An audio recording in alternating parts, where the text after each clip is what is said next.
Welcome back, Space Invaders. So this is a unit on space that we're going to be looking at over the next couple of weeks. So you've done a couple of activities already. What you've done is created a model of the universe which shows the size and vastness of the universe. The purpose of that was to look at the different relative locations of all our planets and the vastness of our universe. You look at, we have a closely clumped group of planets, and then we have vast planets off in the distance. Just give you the sense of the scope and size of our universe. And the difficulty of even trying to get out the planet. So we've been able to get to the moon. Our next closest planet we're going to go to is Mars, and that looks like a couple of years away. So again, just the vastness of exploring our space. The second activity you did was you took on the persona of a planet or a celestial body and then created a vlog, which then allowed you to understand further what it is in terms of making up our planet. And there's good old Gary Gold. So today you've been working on 4 experiments. You can work in partners, but you had individual working. Again, there'll be a series of questions to go along with the experiments and for you to think about. The key again with the science is being able to explain why you think things are happening. Okay? So really think deeply about what you're writing, really think it up fully. Francesco, when you think you've answered the question, write more. Gallo, that goes for you too. So there'll be a number of items at the back. We'll have to coordinate one of the experiments and work together. But you'll have plenty of time to get it done. So the first experiment involves the sheet of paper and the graph paper. Okay? So you'll find the paper at the back. You'll tape or glue, I would tape, the graph paper to the construction paper. Okay, working with a partner, you can take your flashlight. You're going to need 4 different colored pens. I have 2 here. And basically what you're going to do is firstly, take the paper, hold it straight up and down, and you're going to turn your flashlight on and hit it with a beam of light. Roughly about, a foot away, okay, or 2 feet. And it's important that you remain the same distance apart each time. Once you've hit the beam on the piece of paper, you're going to take your marker and you're going to circle where the beams, hey pooch. You're going to circle where the beam is on your paper. Okay, that's step 1. Then what you'll do is you'll take a different piece of paper, again holding the beam. You're going to tilt your paper slightly on the same piece of graph paper, different color. You're going to trace that beam, right? And then you're going to tilt further, trace that beam, and you're going to do it 4 times. So you'll have it straight, tilt, so straight, circle the beam, tilt it, circle the beam, tilt it, circle the beam, and finally tilt it again and circle the beam. Right? And what you're looking at is comparing the area that the beam covers. Okay. Also, you think about the intensity. So when the beam is straight on, what is the intensity of the light hitting the paper as opposed to when it's tilted?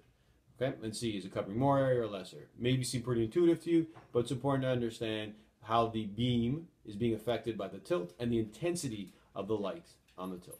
Okay. And then you have to draw this connection to our Earth and our further experiments. Okay. So that's experiment number 1. The second experiment, what I'll do is I'll probably set up a schedule for you. It's going to take a bit of recording and setup to do. So you'll find at the back thermometers, 2 of them posted on black construction paper and bound to cardboard. What we'll do is we'll set up a schedule for you to do this experiment. We'll find a sunny place, usually the rollaway behind Molly, Kayla, and Sophia is a great place to do this experiment. We need the sun, so probably in the afternoon. What you're going to do is look at thermometers, make sure that the temperatures are the same when we start this, and you're going to set them up in 2 methods. You're going to use some textbooks. So you're going to take one of the thermometers, and you're going to set it up on an angle. So you want to make sure it's tilted. So if you look this way, it's on an angle. So we want it nice and tilted. Okay, and it's in the beam of the sunlight. And then what you're going to do is place the other one beside it, make sure it's also in the sunlight, flat. Okay, we're going to record the starting temperatures of each, and then for the next 45 minutes, every 5 minutes, you're going to be coming and looking at the temperature and writing down what the temperature is for each thermometer. At the end, you're going to see which thermometer is of greater value, so which area is hotter, and then be able to explain why you think each area is warmer. So if I'm laying it flat, should this thermometer be warmer, or should this thermometer be warmer? And at the end, you're going to tell me why you think, the thermometer is warmer. Obviously, it might have something to do with the angle and lying flat, but then you need to be able to explain using the idea of the intensity of the rays. Okay, kind of connecting back to this experiment. Okay, so that's the second experiment. This one we'll do is we'll set up a schedule, and you may do this one out of order. So in fact, you may do this experiment first and then do the other ones later, depending on the due date. Okay. The last 2 sets of experiments involve a ball and working with your partner. Hey, pooch. Ball. Okay, you'll notice that there'll be an elastic on the ball. Leave the elastic. The elastic represents the equator, or the center of the Earth. Obviously, this is the northern part of the world. This is where we live. This is the southern part of the world. Okay, so the first experiment is going to be quite simple. But again, the importance of the observations, understanding what's going on in our world. Okay? You're going to take some textbooks. You're going to have it about a foot away, and you're going to put your flashlight on, and you're just going to hit it with a beam. Okay? What I want you to look at, because now we have a curvature to our Earth, how is the beam, intensity of the beam looking? So this is the center of the beam. Is the beam spreading out this way, spreading out this way? And what would be the effects if I lived up here and I lived up here, or if I lived along the equator? So if this is the sun and the beam is hitting it, where is the beam most intense? And how is that affecting people that live here? How is that affecting people that live up here or down here? And how is it affecting the food we grow and how we organize ourselves and all that kind of stuff? Okay. The second thing you need to do is you need two people. One person is going to be the sun, the other person is going to be the earth. And again, what I want you to be doing this is thinking about the three areas. Okay, the northern part, the equator, and the southern part. So someone's going to be the sun, they're going to be in standing, and what you're going to do is take the ball, again holding it as such, and flashing the beam to hit the earth. Okay, the first thing you're going to do is you're going to tilt. Okay, back and forth. So step one, you'll just stand and you'll tilt the ball back and forth and examine the beam. Okay, so what do you notice about what's happening with the beam when I tilt this way, and what happens to the beam when I tilt this way? Okay, so the intensity of the beam, is it changing? So as I tilt it towards the northern part, towards the light, is that changing? As I tilt it to the southern part, is that changing? And what happens in the middle? Does that stay the same? Does that stay different? And how does that affect in terms of the seasonality of the Earth? The second thing you're going to do is you're going to rotate. Again, picking a spot. So if this is your starting point, and as you rotate the Earth, what do you notice? That happens on this side to this side again with the beam. The last thing you're going to do is, takes a little bit of coordination, you're going to tilt, rotate, and turn. Okay? And the beam is going to follow you. So you're going to be taking the ball, you're going to tilt it towards the beam and rotate at the same time, meanwhile going around in a large circle. And the beam will follow. So you'll take the beam, and if I was to do this, I would go all the way around, following the beam, tilting and turning. Again, what I want you to be looking at is the intensity of the beam as it is hitting the ball.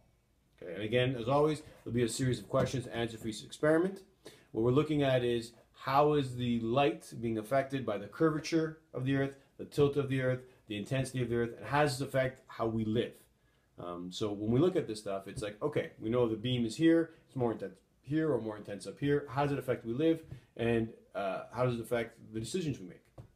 So again, for the 4 experiments that you'll be doing this session, the first one works with the paper, where you start off flat and you hit it with the beam, you trace it with a colored marker, and then what you're going to do is tilt the paper, and each time you tilt the paper, trace it with a different color, and then compare on the same piece of paper the different beams that hit the light. The second one we'll set up for you. I'll give you a chart. You'll set it up with your partner. One of the thermometers using some textbooks will be tilted. The other one will be flat. And then you'll record the temperature at different intervals. And again, explain to you why you think there's a difference in temperatures. And again, explain. And if you're going to say it's just because of the tilt, you need to explain how that affects it. So it's the intensity of the beam I want you to think about. The last experiment involves the ball with the equator, hitting it just in the middle there, and then observing the beam. How is the beam spreading out? Where is it most intense? The last one, of course, is you have someone simulating the sun. The first one is just merely tilting, the rotate, and then the tilt, rotate, and track. And again, always looking at the beam. What I want you to look at is how does the curvature affect? So when we have something that's flat, right? So if I compare this beam to this beam, so we're kind of doing the same thing. Here's a flat thing, I tilt it. How does the beam look? This is a curved thing, and I'm tilting it. How does the beam look? Does that make a difference in terms of the intensity of the rays and that kind of thing? All right.